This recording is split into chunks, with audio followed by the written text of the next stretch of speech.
যদি কাউকে মদত করতে চায়, আল্লাহ তাআলা যদি কাউকে রক্ষণাবেক্ষণ করতে চায়, দুনিয়ার কোনো মানুষ, দুনিয়ার কোনো সূত্র, দুনিয়ার কোনো মানুষ তার ক্ষতি করতে পারবে না। ঠিক কিনা? দুনিয়ার কোনো মানুষ তার ক্ষতি করতে পারবে? আল্লাহ তাআলা যাকে হেফাজত করবে, আল্লাহ তাআলা যাকে সাহায্য করবে, দুনিয়ার কোনো মানুষ তার কোনো ক্ষতি করতে পারবে না। যে ওয়াদা দিয়েছিল আল্লাহ তাআলা মুসা আলাইহিস সালামের মাকে, যে ওয়াদা দিয়েছিল, তুমি চিন্তা করো না, চিন্তিত হও না, এই সন্তানকে আমি তোমার বুকে ফিরিয়ে দিব। যখন এই সিন্দুকটি শাহী মহলে নেওয়া হলো, ফেরাউনের স্ত্রী আসিয়ার কাছে দেওয়া হলো। ফেরাউনের স্ত্রী আসিয়া যখন এই সিন্দুকটি খুললেন, খোলার পরে চমকে উঠলেন, এত সুন্দর সুদর্শন, চাঁদের মতো সুন্দর ফুটফুটে একটি পুত্র সন্তান। ফেরাউনের স্ত্রী আসিয়া দেখে মনে মনে চিন্তা করলো, এই সন্তানকে কোনোভাবে হত্যা করা যাবে না, যে কোনো কৌশলে, যে কোনো হিকমতে ফেরাউনের হাত থেকে এই চাঁদের মতো ফুটফুটে সন্তানকে হেফাজত করতে হবে। যখন এই বাক্স সিন্দুক খোলা হলো রাজপ্রাসাদের ভিতরে, অন্য সবাই বীর করলো, সবাই দেখলো যে ফুটফুটে চাঁদের মতো একজন পুত্র সন্তান বালক এই বাক্সের মধ্যে রয়েছে। মিশরীয় কিছু কিপ্তি তারা বলতে লাগলো যে এটা বনি ইসরাইলের সন্তান হবে, তাকে হত্যা করতে হবে। ফেরাউনের কানে খবর পৌঁছায় দিল যে আসিয়ার নিকটে একটি সিন্দুক আসছে, ওই সিন্দুকের মধ্যে ফুটফুটে একটি পুত্র সন্তান রয়েছে, সেই আপনার স্বপ্নের তাবির হতে পারে, সেই আপনার এই রাজত্ব থেকে ধ্বংস করে দিবে, সেই আপনার এই রাজত্ব থেকে হালাক করে দিবে। ফেরাউন রাগান্বিত হয়ে ওই সন্তানকে যখন মারতে যাবে, হত্যা করতে যাবে, তখন আসিয়া ফেরাউনের স্ত্রী তাকে শান্ত করলেন, দেখো এই সিন্ধুকের মধ্যে একটি পুত্র সন্তান, এত সুন্দর চেহারা, চাঁদের মতো ফুটফুটের পুত্র সন্তান, এই সন্তানকে তুমি হত্যা করো না। যেহেতু আমাদের কোনো পুত্র সন্তান নাই, আমরা আমাদের এই সন্তানকে আমাদের পুত্র বানাবো, আমাদের পুত্র বানিয়ে আমরা তাকে লালন পালন করবো। জোরে বলে সুবহানাল্লাহ। স্বামী অনেক সময় স্ত্রীর কথা রাখে, ফেরাউনও তার স্ত্রী আসিয়ার কথা রাখলেন, এই সন্তানকে ফেরাউন হত্যা করলেন না, আসিয়ার কথা মতো তাকে ছেড়ে দিলেন। আসিয়া এই সন্তানকে বুকের মধ্যে লাগায়, জড়ায় ধরে, কপালের মধ্যে জড়ায় চুমু খায়, বুকের মধ্যে জড়ায় ধরে অত্যন্ত আদর যত্ন তাকে লালন পালন করতে লাগলেন। কিন্তু একটা জায়গায় সমস্যা হয়ে গেল, যেই দুধের বাচ্চা, এই বাচ্চাকে দুধ পান করাবে কি? ফেরাউনের রাজপ্রাসাদের মধ্যে যত দাত্রী ছিল, যত নারী ছিল, যাদের বুকে দুধ ছিল স্তনে, সবার দাঁড়ে দাঁড়ে নিয়ে গেল, কিন্তু মুসা আলাইহিস সালাম এই ছোট বাচ্চা কারো স্তনে দুধ পান করলেন না। এদিকে ওই যে মুসা আলাইহিস সালামের যে বোন নদীর পার দিয়ে হাঁটতে হাঁটতে মুসা আলাইহিস সালামকে ফলো করে রাজপ্রাসাদে ওই অন্যান্য কর্মীদের সাথে মিশে গেছেন, তিনি এই সব কিছু পর্যবেক্ষণ করতেছেন। যখন দেখতেছেন যে মুসা আলাইহিস সালাম এই ছোট মাসুম বাচ্চা কারো দুধ পান করতেছে না, তখন তিনি বলে উঠলেন, আমার কাছে এমন একজন দাত্রীর সন্তান রয়েছে যে সৎ, নিষ্ঠাবান, অত্যন্ত ভালো, নম্র, ভদ্র, তাকে যদি নিয়ে আসা হয় হয়তোবা তার স্থলে দুধ পান করতে পারে। কিন্তু এটা তো অন্য দাত্রীরা জানতো না যে এটাই মুসা আলাইহিস সালামের প্রকৃত মা।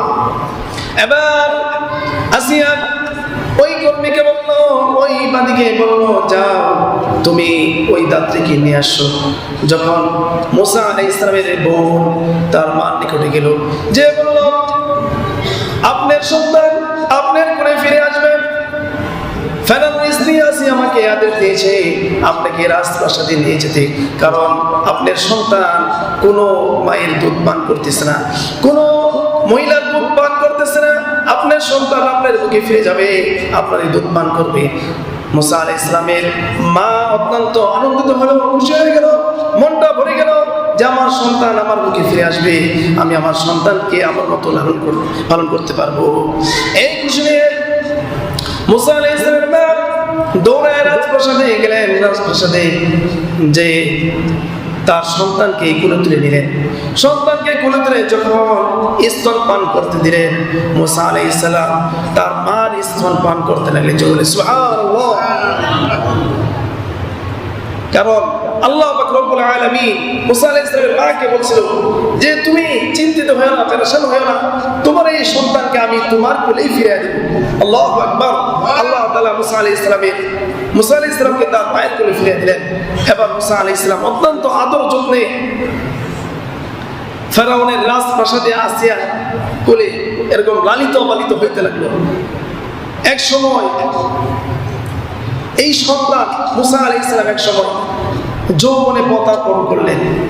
যৌবনে যখন পদার্পণ করলেন 18-19 বছর, এরকম 20 বছর হয়ে গেল, তখন আল্লাহ সুবহানাহু ওয়া তাআলা আয়াত নাযিল করেন, ওয়ালাম্মা বালাগা আশুদ্দাহু ওয়াস্তাওয়া আতাইনাহু হুকমান ওয়া ইলমা ওয়া কাযালিকা নাজিসিল মুহসিনিন। আর মুসা যখন যৌবনে পদার্পণ করলো, আমি তার শরীরে শক্তি দিলাম, তার চেহারার মধ্যে গম্ভীর্য দিলাম, আমি তাকে ইলম দিলাম, আমি তাকে হিকমতের অলংকৃত করলাম। জোরে বলেন সুবহানাল্লাহ। আমি এইভাবে নেককারদেরকে প্রতিদান দিয়ে থাকি। আর মুসার শরীরে আমি শক্তি দিলাম, মুসাকে আমি হিকমত দিলাম, মুসাকে আমি ইলম দান করলাম। মুসা আলাইহিস সালাম যখন যৌবনে পদার্পণ করলেন, রাজপ্রাসাদের সীমানা অতিক্রম করে প্রতিদিনের ন্যায় অনুকালে তিনি ঘুরতে যেতেন। একদিন তিনি রাজপ্রাসাদের সীমানা অতিক্রম করে, শাহী মহলের সীমানা অতিক্রম করে লুকালয়ে চলে গেলেন, যেখানে মিশরীয়রা এবং ইসরায়েলিরা যেখানে কাজ করত সেই লুকালয়ে চলে গেলেন। দেখতে পেলেন এক মিশরীয় ব্যক্তি আর আরেকজন ইসরায়েলি ব্যক্তি, দুইজনের মধ্যে ঝগড়া, দুইজনের ঝগড়ায় লিপ্ত হয়ে গেছে।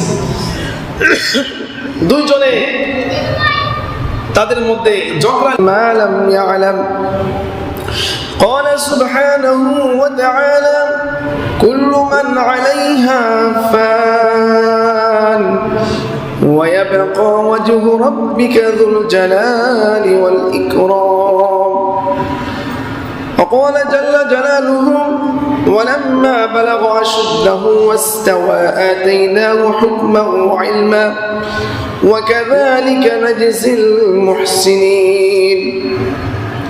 আলহামদুলিল্লাহ, আল্লাহ পাকের অশেষ মেহেরবানি যে মহান রব্বুল আলামিন আমাদেরকে দুনিয়াবি সমস্ত কাজ থেকে ফারেক হয়ে একমাত্র মহান রব্বুল আলামিনকে রাজি করার জন্য, খুশি করার জন্য, মহান রব্বুল আলামিনের কুদরতি পায়ে সেজদা দেওয়ার জন্য যে মহান রব্বুল আলামিন আমাদেরকে তার ঘরে আসার তৌফিক দান করেছেন, এই জন্য সেই মহান রব্বুল আলামিনের দরবারে আমরা শুকরিয়া জ্ঞাপন করি, শুকরিয়া আদায় করি। সকলে বলি আলহামদুলিল্লাহ। উচ্চ কণ্ঠে বলি আলহামদুলিল্লাহ। সমস্ত প্রশংসা মহান রব্বুল আলামিনের জন্য, যিনি আমাকে এই দুনিয়াতে প্রেরণ করেছেন, যিনি আমার রক্ষণাবেক্ষণ করতেছেন, যিনি আমার হায়াতের মালিক, যিনি আমার রিজিকের মালিক, সেই মহান রব্বুল আলামিনের দরবারে শুকরিয়া আদায় করার দরকার আছে কিনা নাই? এই জন্য সর্বাবস্থায় সর্বহালাতে কার শুকরিয়া আদায় করতে হবে? সেই মহান রব্বুল আলামিনের শুকরিয়া আদায় করতে হবে।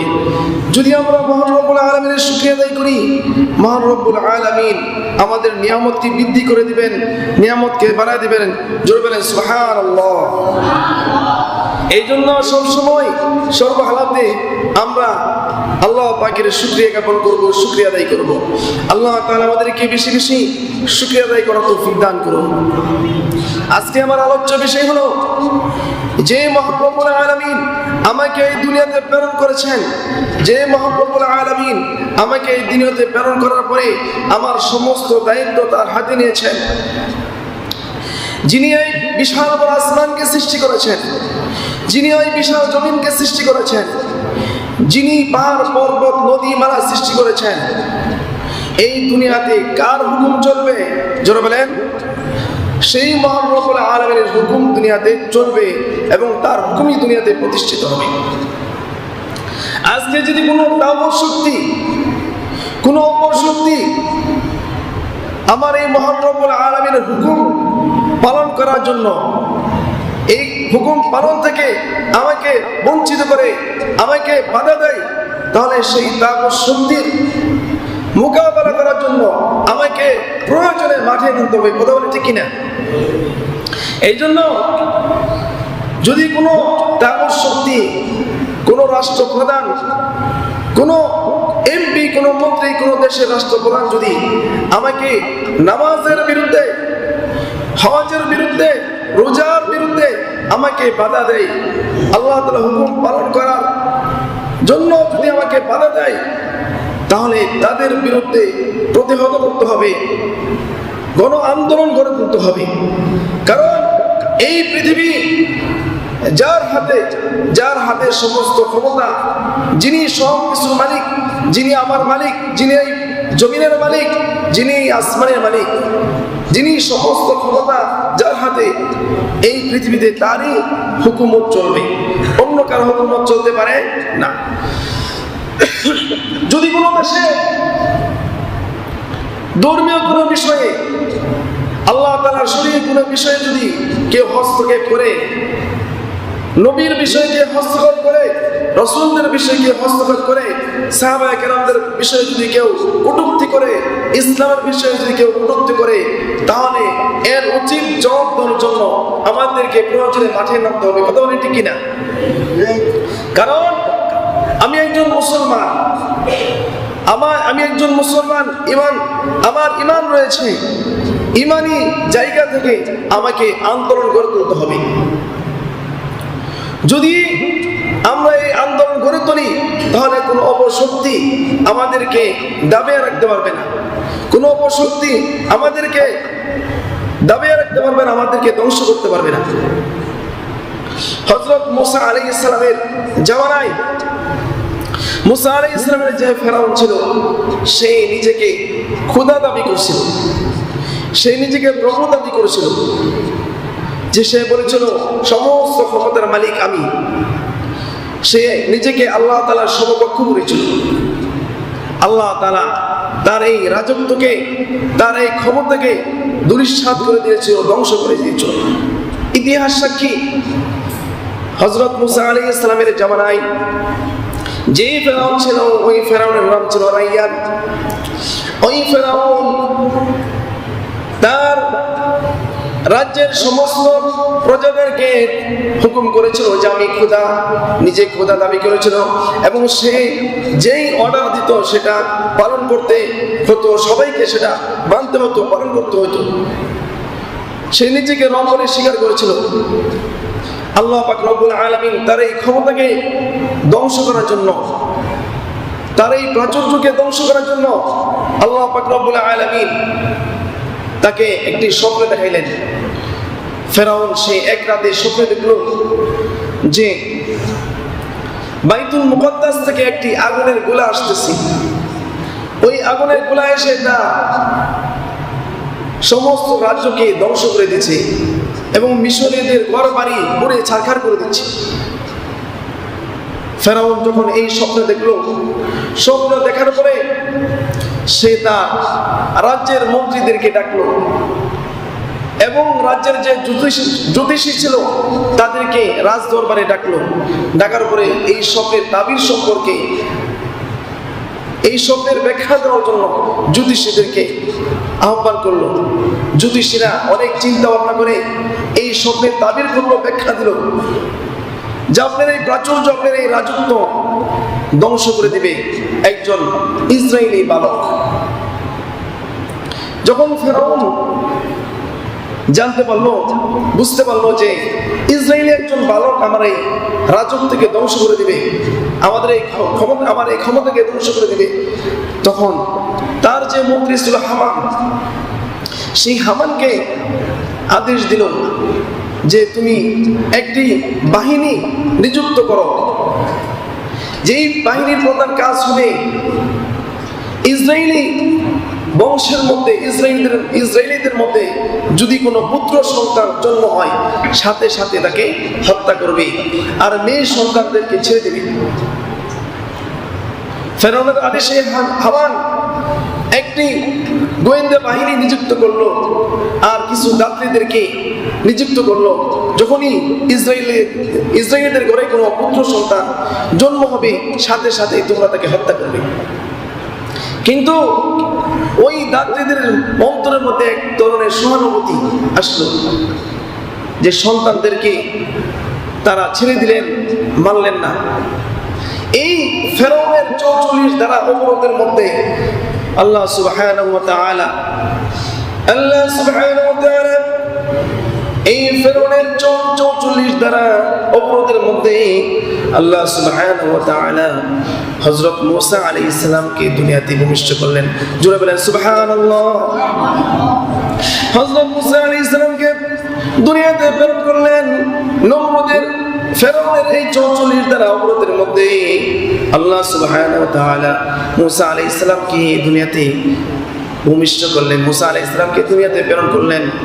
মূসা আলাইহিস সালামের মা এই ছোট নাবালক বাচ্চা মাসুম বাচ্চাকে যখন দুনিয়াতে আসলো, ওই মাসুম বাচ্চা যখন দুনিয়াতে তার মার গর্ভ থেকে ভূমিষ্ঠ হলো, তখন তিনি অত্যন্ত চিন্তিত এবং বিচলিত পেরেশান অবস্থায় ছিল যে 44 দ্বারা অবরোধের মধ্যে আমার এই সন্তানকে কি আমি হেফাজত করতে পারবো কিনা।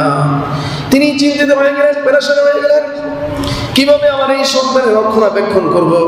আল্লাহ সুবহানাহু ওয়া তাআলা হযরত মূসা আলাইহিস সালামের মাকে স্বপ্নের মাধ্যমে সান্ত্বনা দিলেন, হে আমার বান্দী, এই সন্তান ভবিষ্যতে আমি তাকে নবুয়তি দিব, ভবিষ্যতে সে নবুয়তি লাভ করবে, নবী হবে, আমার বার্তা বাহক হবে। এই জন্য তোমার এত চিন্তিত হওয়ার কারণ নাই, এত পেরেশানি হইও না, এত চিন্তিত হইও না। তোমার এই সন্তানকে আমি আল্লাহ সুবহানাহু ওয়া তাআলা আমার কুদরতি হাতে হেফাজত করব। জোরে বলেন সুবহানাল্লাহ, আওয়াজে বলেন সুবহানাল্লাহ। আল্লাহ সুবহানাহু ওয়া তাআলা মূসা আলাইহিস সালামের মাকে সান্ত্বনা দিলেন, স্বপ্নের মাধ্যমে সান্ত্বনা দিলেন এবং এটাও বললেন, তুমি একটি সিন্দুক নির্মাণ করো, একটি বাক্স নির্মাণ করো। এই বাক্স নির্মাণ করে বাক্সের চতুর্দিক দিয়ে আলকাতার প্রলেপ লাগাও, যাতে কোনো ফাঁক ফুকর না থাকে, যাতে ভিতরে কোনো পানি প্রবেশ করতে না পারে। ছোট্ট একটি সিন্দুক নির্মাণ করো, ছোট্ট একটি সিন্দুক তৈরি করে চতুর্দিক দিয়ে তোমার এই ফুটফুটে সন্তানকে মূসাকে এই বাক্সের মধ্যে বন্দী করে নীল নদের স্রোতে ভাসিয়ে দাও। আল্লাহ পাকের আদেশে হযরত মূসা আলাইহিস সালামের মা একটি সিন্দুক নির্মাণ করলেন, সিন্দুক তৈরি করে তার চতুর্দিক দিয়ে আলকাতার প্রলেপ দিলেন, যাতে কোনো ফাঁক ফোকর না থাকে। অতঃপর ওই সিন্দুকের মধ্যে হযরত মূসা আলাইহিস সালামকে, ওই ছোট মাসুম বাচ্চাকে, দুধের বাচ্চাকে, কলিজার টুকরা ওই মাসুম বাচ্চাকে সিন্দুকের মধ্যে আটকে নীল নদীর স্রোতে ভাসিয়ে দিলেন। জোরে বলেন আল্লাহু আকবার। কিভাবে সহ্য করতেন ওই মা? দুধের শিশু বাচ্চা, কলিজার টুকরা, চোখের মনি, ওই মাসুম বাচ্চাকে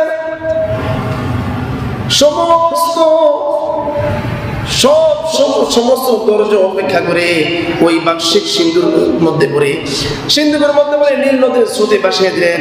আর নিজের কন্যাকে বললেন, মূসা আলাইহিস সালামের বড় বোনকে বললেন, তুমি এই সিন্দুক লক্ষ্য করে নদীর পার দিয়ে, নীল নদীর পার দিয়ে হেঁটে যাও, আর এই সিন্দুককে তুমি দেখতে থাকো, এই সিন্দুক কোন দিকে যায়, এই সিন্দুককে তুমি দেখতে দেখতে এই সিন্দুকটা বেশি বেশি কোথায় যায় এটা তুমি অবলোকন করবে, দেখবে। মূসা আলাইহিস সালামের বড় বোন ওই সিন্দুককে ফলো করে তার পিছনে নীল নদীর পার দিয়ে যাইতে লাগলেন। মূসা আলাইহিস সালামের বোন দেখলেন ওই সিন্দুক নীল নদীর পানির স্রোতে ভাসতে যে ফেরাউনের শাহী মহলের যে ঘাট রয়েছে, গোসলের যে ঘাট রয়েছে, ওই শাহী মহলের ঘাটে যে ওই সিন্দুকটি থেমে গেল। এমন অবস্থায় ফেরাউনের রাজপ্রাসাদ থেকে ফেরাউনের কন্যারা এবং অন্যান্য দাসীরা, রমণীরা ওই ঘাটের মধ্যে যখন গোসল করতে আসার পরে দেখতে পেল একটি সিন্দুক দেখা যায়। ফেরাউনের এক কন্যা ওই সিন্দুকটি তার দৃষ্টিগোচর হলো। যখন দৃষ্টিগোচর হলো, ফেরাউনের কন্যা অন্যান্য চাকর দ্বারা ওই সিন্দুকটি উঠায় নিয়ে এলেন। ওই সিন্দুকটি উঠে এনে রাজপ্রাসাদে চলে গেলেন, শাহী মহলে চলে গেলেন। শাহী মহলে যে এই সিন্দুকটি ফেরাউনের স্ত্রী আসিয়ার নিকটে হস্তান্তর করলেন। যারা বলে সুবহানাল্লাহ। আল্লাহ তাআলা যদি কাউকে মদত করতে চায়, আল্লাহ তাআলা যদি কাউকে রক্ষণাবেক্ষণ করতে চায়, দুনিয়ার কোনো মানুষ, দুনিয়ার কোনো সূত্র, দুনিয়ার কোনো মানুষ তার ক্ষতি করতে পারবে না, ঠিক কি না? দুনিয়ার কোনো মানুষ তার ক্ষতি করতে পারবে? আল্লাহ তাআলা যাকে হেফাজত করবে, আল্লাহ তাআলা যাকে সাহায্য করবে, দুনিয়ার কোনো মানুষ তার কোনো ক্ষতি করতে পারবে না। যে ওয়াদা দিয়েছিল আল্লাহ তাআলা মুসা আলাইহিস সালামের মাকে, যে ওয়াদা দিয়েছিল, তুমি চিন্তা করো না, চিন্তিত হও না, এই সন্তানকে আমি তোমার বুকে ফিরিয়ে দিব।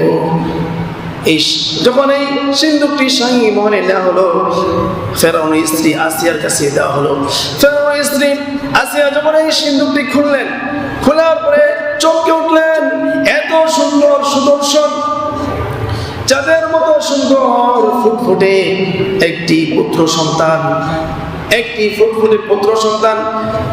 ফেরাউনের স্ত্রী আসিয়া দেখে মনে মনে চিন্তা করলো, এই সন্তানকে কোনোভাবেই হত্যা করা যাবে না, যে কোনোভাবে, যে কোনো কৌশলে, যে কোনো হিকমতে ফেরাউনের হাত থেকে এই চাঁদের মতো ফুটফুটে সন্তানকে হেফাজত করতে হবে। যখন এই বাক্স সিন্দুক খোলা হলো রাজপ্রাসাদের ভিতরে, অন্য সবাই বীর করলো, সবাই দেখলো যে ফুটফুটে চাঁদের মতো একজন পুত্র সন্তান বালক এই বাক্সের মধ্যে রয়েছে। মিশরীয় কিছু কিপ্তি তারা বলতে লাগলো যে এটা বনি ইসরায়েলের সন্তান হবে, তাকে হত্যা করতে হবে।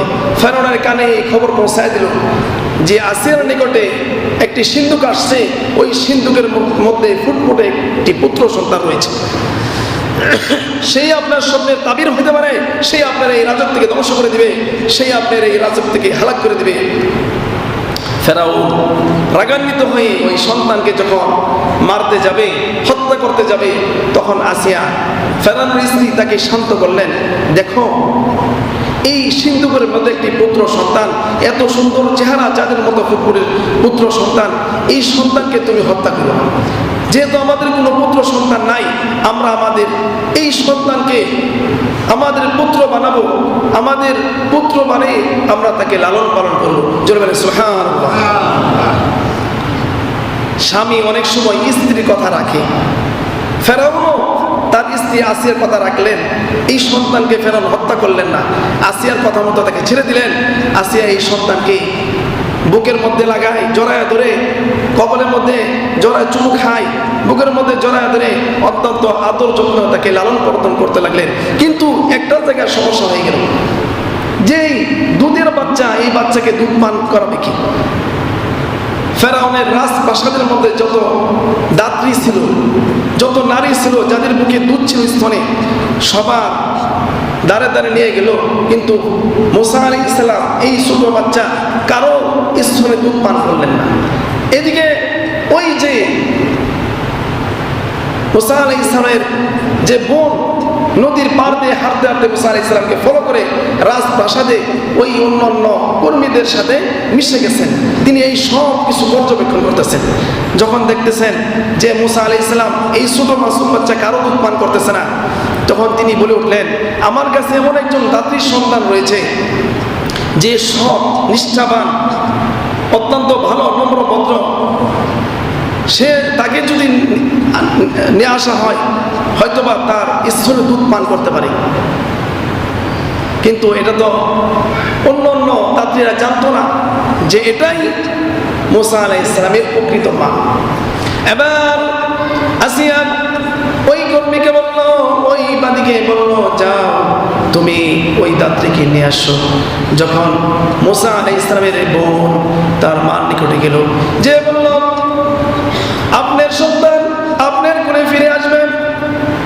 ফেরাউনের স্ত্রী আসিয়া আমাকে আদেশ দিয়েছে আপনাকে রাজপ্রাসাদে নিয়ে যেতে, কারণ আপনার সন্তান কোনো মায়ের দুধ পান করতেছে না, কোনো মহিলার দুধ পান করতেছে না, আপনার সন্তান আপনার বুকে ফিরে যাবে, আপনার দুধ পান করবে। মুসা আলাইহিস সালামের মা অত্যন্ত আনন্দিত হলো, খুশি হয়ে গেল, মনটা ভরে গেল যে আমার সন্তান আমার বুকে ফিরে আসবে, আমি আমার সন্তানকে আমার মতো পালন করতে পারবো। এই খুশি নিয়ে মুসা আলাইহিস সালামের মা দৌড়ায় রাজপ্রাসাদে গেলেন। রাজপ্রাসাদে যে তার সন্তানকে কোলে তুলে নিলেন। সন্তানকে কোলে তুলে যখন স্তন পান করতে দিলেন, মুসা আলাইহিস সালাম তার মার স্তন পান করতে লাগলেন। জোরে সুবহানাল্লাহ।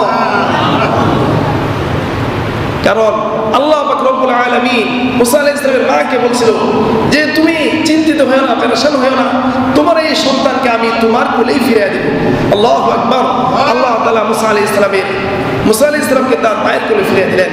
এবার মুসা আলাইহিস সালাম অত্যন্ত আদর যত্নে ফেরাউনের রাজপ্রাসাদে আসিয়া কোলে এরকম লালিত পালিত হইতে লাগলো। এক সময় এই সন্তান মুসা আলাইহিস সালাম এক সময় যৌবনে পদার্পণ করলেন। যৌবনে যখন পদার্পণ করলেন 18-19 বছর, এরকম 20 বছর হয়ে গেল, তখন আল্লাহ সুবহানাহু ওয়া তাআলা আয়াত নাযিল করেন, ওয়ালাম্মা বালাগা আশুদ্দাহু ওয়াস্তাওয়া আতাইনাহু হুকমান ওয়া ইলমা ওয়া কাযালিকা নাজিসিল মুহসিনিন। আর মুসা যখন যৌবনে পদার্পণ করল, আমি তার শরীরে শক্তি দিলাম, তার চেহারার মধ্যে গম্ভীর্য দিলাম, আমি তাকে ইলম দিলাম, আমি তাকে হিকমতের অলংকারে অলঙ্কিত করলাম। জোরে বলেন সুবহানাল্লাহ। আমি এইভাবে নেককারদেরকে প্রতিদান দিয়ে থাকি। আর মুসার শরীরে আমি শক্তি দিলাম, মুসাকে আমি হিকমত দিলাম, মুসাকে আমি ইলম দান করলাম। মুসা আলাইহিস সালাম যখন যৌবনে পদার্পণ করলেন, রাজপ্রাসাদের সীমানা পার অতিক্রম করে প্রতিদিনের ন্যায় অনুকালে তিনি ঘুরতে যেতেন। একদিন তিনি রাজপ্রাসাদের সীমানা অতিক্রম করে, শাহী মহলের সীমানা অতিক্রম করে লোকালয়ে চলে গেলেন, যেখানে মিশরীয়রা এবং ইসরায়েলিরা যেখানে কাজ করত সেই লোকালয়ে চলে গেলেন। দেখতে পেলেন এক মিশরীয় ব্যক্তি আর আরেকজন ইসরায়েলি ব্যক্তি, দুইজনের মধ্যে ঝগড়া, দুইজনের ঝগড়ায় লিপ্ত হয়ে গেছে। দুইজনে তাদের মধ্যে ঝগড়া লিপ্ত হয়ে গেছে এবং এই দুইজনের মধ্যে মিশরীয় কীর্তি, যে মিশরীয় ব্যক্তি, সে ওই ইসরায়েলি ব্যক্তির উপর গালেব হয়ে গেল, তার উপর এর গালিব হয়ে গেল এবং তাকে মারধর্ষণ করল এবং কি তাকে টেনে হিঁচড়ে নিয়ে যেতে লাগলো। ওই ইসরায়েলি ব্যক্তি মুসা আলাইহিস সালামকে দেখে বললে, হে মুসা, তুমি আমাকে সাহায্য করো। মুসা আলাইহিস সালাম প্রথমে দুজনকেই থামানোর চেষ্টা করলেন, যেহেতু মিশরের ব্যক্তি তার উপর গালিব ছিল, প্রভাব বেশি খাটাচ্ছিল, এই জন্য তাকে শান্ত করার চেষ্টা করলেন। কিন্তু মুসা আলাইহিস সালামের কথায় ওই মিশরের ব্যক্তি কর্ণপাত করলেন না। এক পর্যায়ে ওই ইসরায়েলি ব্যক্তিকে রক্ষা করার জন্য মিশরের ব্যক্তির গালের মধ্যে সজোরে এক চড় মারলেন। সজোরে এক চড় মারার সাথে সাথে ওই মিশরীয় ব্যক্তি কীর্তি সে মাটিতে পড়ে গেল। মাটিতে পড়ে এই ব্যথা সে সহ্য না করতে পেরে সাথে সাথে ইন্তেকাল করলো, মৃত্যুবরণ করলো। এই অবস্থা দেখে মুসা আলাইহিস সালাম আল্লাহ তাআলার কাছে অনুতপ্ত হলেন। কারণ মুসা আলাইহিস সালাম যখনই যৌবনে পদার্পণ করেন, তখন তিনি বুঝতে পারেন যে আমি ইসরায়েলি বংশের এবং তারা আল্লাহ তাআলাকে রব বলে স্বীকার করে, তারা আল্লাহ তাআলাকে খালিক বলে স্বীকার করে, তারা আল্লাহ তাআলাকে সমস্ত জিনিসের উপর শক্তিশালী, সমস্ত জিনিসের উপর ক্ষমতাবান হিসেবে স্বীকৃতি দিয়েছে। মুসা আলাইহিস সালাম আল্লাহ তাআলার কাছে অনুতপ্ত হলেন এবং তার এই কর্মের জন্য আল্লাহ তাআলার কাছে পানা চাইলেন, ক্ষমা চাইলেন। আল্লাহ সুবহানাহু ওয়া তাআলা মুসা আলাইহিস সালামকে অনুতপ্ত দেখে মুসা আলাইহিস সালামকে সুসংবাদ দিলেন, হে মুসা, আমি তোমাকে ক্ষমা করে দিয়েছি। জোরে বলেন সুবহানাল্লাহ। দেখবেন আপনি যত অপরাধ করেন না কেন, যত গুনাহ করেন না কেন, যত অপরাধ করেন না কেন, যদি একবার আপনি অনুতপ্ত হন, ওই অপরাধের উপর অনুতপ্ত হয়ে যখন আল্লাহ তাআলার কাছে আপনি ক্ষমা চাইবেন, সাথে সাথে আল্লাহ তাআলা আপনার সমস্ত অপরাধগুলো মাফ করে, ক্ষমা করে আল্লাহ তাআলা আপনাকে মাফ করে দেবেন। জোরে বলেন সুবহানাল্লাহ। মুসা আলাইহিস সালাম অনুতপ্ত হয়ে আল্লাহ তাআলার কাছে তওবা করলেন, ক্ষমা চাইলেন। আল্লাহ সুবহানাহু ওয়া তাআলা মুসা আলাইহিস সালামের অপরাধকে মাফ করে দিলেন। যখন এই সংবাদ মিশরের মধ্যে প্রচার হয়ে গেল যে মিশরও একজন কীর্তিকে কে বা কারা হত্যা করেছে, ফেরাউনের কান পর্যন্ত সংবাদ চলে গেল। ফেরাউন বলল, এই হত্যাকারীকে, তাকে খুঁজে বের করো। সালাম দুজনকে শান্ত করার চেষ্টা করলেন, দুজনকে থামায় দিলেন, মিশরের ব্যক্তিকে থামায় দিলেন এবং ইসরায়েলি ব্যক্তিকে তিরস্কার করলেন যে তোমারও দোষ কম না, তোমারও অবশ্যই দোষ রয়েছে, এই জন্য তোমাদের মধ্যে পারস্পরিক মধ্যে দ্বন্দ্ব ঝগড়া লেগেছে। তার দিকে তিরস্কার করলেন, তাকেও থামালেন। ওই ইসরায়েলি ব্যক্তি তার দিকে তিরস্কার এটা সহ্য করতে পারলেন, যে তাকে তিরস্কার করা হলো এটা সে সহ্য করতে পারলো না। যখন তাকেও থামাইলেন, দুজনকে থামাইলেন, ইসরায়েলি ব্যক্তি বলল, তুমি কি আমাকে হত্যা করতে চাও? যেভাবে আগের দিন একজন মিশরের ব্যক্তিকে হত্যা করেছিল। যখন দুজনকে থামাই দিলেন এবং ওই ইসরায়েলি ব্যক্তিকেও থামানোর জন্য তার কলার ধরলেন এবং তাকে পৃথক করার চেষ্টা করলেন, তখন সে মনে মনে ভাবতেছিল যে আমাকেও মনে হয় মুসা মেরে ফেলবে। এই জন্য সে বলতেছিল, আগের দিনের মতো মিশরের ব্যক্তিকে তুমি যেভাবে হত্যা করছো, আমাকেও কি সেভাবে হত্যা করতে চাও, মেরে ফেলতে চাও? এই কথা শুনে ওই মিশরের ব্যক্তি দৌড়ায়া ফেরাউনের রাজপ্রাসাদে চলে গেল, যা ফেরাউনের কাছে এই সংবাদ পৌঁছায় দিল যে আগের দিনের যে হত্যার ঘটনা ঘটেছে সেটা আর কেউ না, এই মুসাই এই মিশরের ব্যক্তিকে হত্যা করেছে। যখন এই সংবাদ ফেরাউনের কান পর্যন্ত চলে গেল, তখন ফেরাউন তার জল্লাদকে আদেশ দিলেন, মুসা যেখানে আছে সেখানে পাকড়াও করে নিয়ে আসে এবং তাকে মৃত্যুদণ্ড দাও। মন্ত্রী পরিষদের মধ্যে একজন সৎ নিষ্ঠাবান লোক ছিল, সে জানতে পারলো যে ফেরাউন যেহেতু আদেশ দিয়েছে জল্লাদকে মুসাকে ধরে নিয়ে আসার জন্য, অবশ্যই তার চূড়ান্ত বিচার হবে, তাকে ফেরাউন হত্যা করবে, ফাঁসিতে ঝুলাবে। অতএব সে এই খবর যখন জানতে পারলো, সাথে সাথে রাজপ্রাসাদ থেকে বের হয়ে এক দৌড়ে ওই লোকেরা চলে গেল যেখানে মুসা আলাইহিস সালাম ঘোরাফেরা করতেছিলেন। সাথে সাথে মুসাকে এই খবর দিল, হে মুসা, তোমাকে ফেরাউন মৃত্যুদণ্ড দিবে, তোমাকে হত্যা করবে, এই জন্য জল্লাদকে আদেশ দিয়েছে, তুমি তাড়াতাড়ি এই মিশর থেকে পলায়ন করো। দেখবেন সরকারের যে গোয়েন্দা বাহিনী থাকে, সরকারের যে উচ্চ পদস্থ লোক থাকে, সবাই খারাপ থাকে না, কিছু কিছু মানুষ ভালো থাকে, নিষ্ঠাবান থাকে, সৎ থাকে। তারা অপরের ক্ষতি করতে চায় না, তারা জুলুম করতে চায় না, যারা মানুষদেরকে অন্যায়ভাবে অবিচারে হত্যা করতে চায় না, তারা মানুষদের উপর জুলুম করতে চায় না। মুসা আলাইহিস সালামের কানে যখন এই খবর গেল, মুসা আলাইহিস সালাম জানতে পারলেন এবার ফেরাউনের হাত থেকে আমি আর বাঁচতে পারবো না। এই খবর শোনার সাথে সাথে তিনি পায়ে হেঁটে মাদিয়ানের দিকে চললেন, মাদিয়ানের শহরের দিকে তিনি ছুটলেন। দীর্ঘ পথ তিনি অতিক্রম করে মাদিয়ান চলে গেলেন। এই দীর্ঘ যে পথ অতিক্রম করছেন, এই দীর্ঘ সময় যে পার করছেন, এই সময়কালে তার কাছে খাবার কোনো কিছু ছিল না। খাবার বলতে তার ওই গাছের পাতা তার খাবার ছিল, আর পানি ছিল। তার সফর সঙ্গী হিসেবে খাদ্য হিসেবে, এই সফরের খাদ্য হিসেবে গাছের পাতা আর পানি ছিল। গাছের পাতা আর পানি খেয়ে তিনি তার জীবন রক্ষা করেছেন। আর এই দীর্ঘ সময় অতিক্রম করে যে গেছেন, পায়ে হেঁটে তার পায়ের চামড়া পর্যন্ত উঠে গেছে। আল্লাহু আকবার। মাদিয়ান শহরে তিনি চলে গেছেন। মাদিয়ান শহরে বিশাল বড় লম্বা ঘটনা, ইনশাআল্লাহ ওই মাদিয়ান শহরের ঘটনা আরেকদিন আপনাদেরকে ইনশাআল্লাহ শোনাবো। আজকে যেহেতু সময় নাই, এই জন্য আমার বয়ান এখানেই সংক্ষিপ্ত করলাম। আল্লাহ সুবহানাহু ওয়া তাআলা আমাদেরকে কোনো তাগুত শক্তির কাছে আমাদেরকে যেন মাথা নত করতে না হয়, কোনো ক্ষমতার সামনে যেন আমাদেরকে মাথা নত করতে না হয়। একমাত্র আমরা মাথা নত করবো মহান রব্বুল আলামিনের জন্য।